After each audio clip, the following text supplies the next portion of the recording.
আজ পবিত্র হজ লাব্বাইক আল্লাহুম্মা লাব্বাইক ধ্বনিতে মুখরিত আরাফার ময়দান। সূর্যাস্ত পর্যন্ত আরাফায় অবস্থান করবেন মুসল্লিরা। সন্ধ্যায় রওনা হবেন মুজদালিফার উদ্দেশ্যে। সেখানে রাত যাপন করবেন এবং শয়তানকে মারার জন্য পাথর সংগ্রহ করবেন। বিস্তারিত জানাচ্ছেন জাহিদুল আলম। লাব্বাইক আল্লাহুম্মা লাব্বাইক ধ্বনিতে মুখরিত পবিত্র আরাফার ময়দান। পৃথিবীর ১৫০ শতাধিক দেশ থেকে আগত লাখো মুসল্লি আজ অবস্থান করবেন হজের মূল আনুষ্ঠানিকতার এই ঐতিহাসিক প্রান্তরে। মিনায় রাত্রি যাপন ও ইবাদত বন্দেগী শেষে ফজরের নামাজ আদায় করে হাজিরা রওনা হন আরাফার উদ্দেশ্যে। তবে প্রচণ্ড গরম ও অতিরিক্ত ভিড় এড়াতে অনেক হজযাত্রী মধ্যরাতেই যাত্রা শুরু করেন।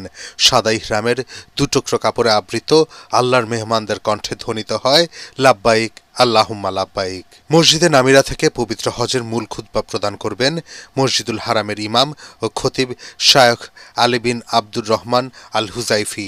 খুতবা শেষে হাজিরা ১ আজান ও ২ ইকামতে জোহর এবং আসরের নামাজ আদায় করবেন।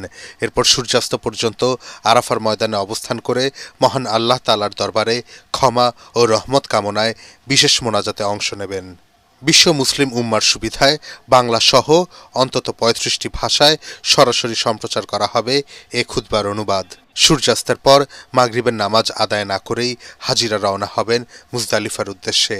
সেখানে মাগরিব ও এশার নামাজ একসঙ্গে আদায় করে খোলা আকাশের নিচে রাত যাপন করবেন। পাশাপাশি মিনায় জামারাতে শয়তানকে নিক্ষেপের জন্য পাথর সংগ্রহ করবেন। পরদিন মিনায় ফিরে বড় জামারাতে পাথর নিক্ষেপ, পশু কুরবানি, মাথা মুন্ডন এবং কাবা শরীফ তাওয়াফ করে সম্পন্ন হবে হজের পরবর্তী আনুষ্ঠানিকতা। এরপর ধারাবাহিকভাবে ৩ জামারাতের পাথর নিক্ষেপ। এদিকে তীব্র গরমও বড় চ্যালেঞ্জ হয়ে দাঁড়িয়েছে এবারের হজে। সৌদিতে তাপমাত্রা ৪২ থেকে ৪৮ ডিগ্রি সেলসিয়াস পর্যন্ত পৌঁছেছে। হাজিদের নিরাপত্তা নিশ্চিতে কাজ করছে কয়েক লাখ কর্মকর্তা ও বিভিন্ন সরকারি সংস্থা। এবার হজে অংশ নিয়েছেন ৭৮,০০০-এর বেশি বাংলাদেশি। জাহিদুল আলম, এটিএন বাংলা।